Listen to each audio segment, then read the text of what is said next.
You ask Tiger to solve. This deals with linear equations with one unknown. The final result is n=6. Let's solve it step by step. Simplify the expression. Expand the parentheses.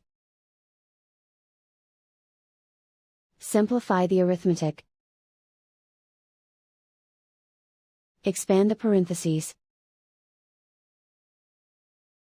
Simplify the arithmetic.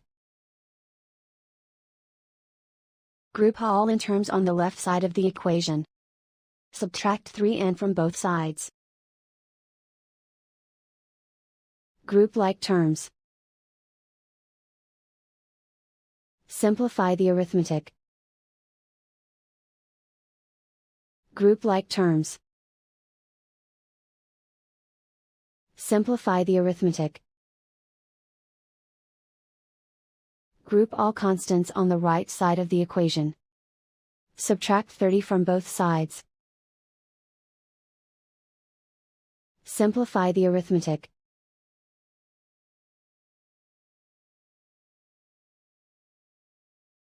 Isolate the n.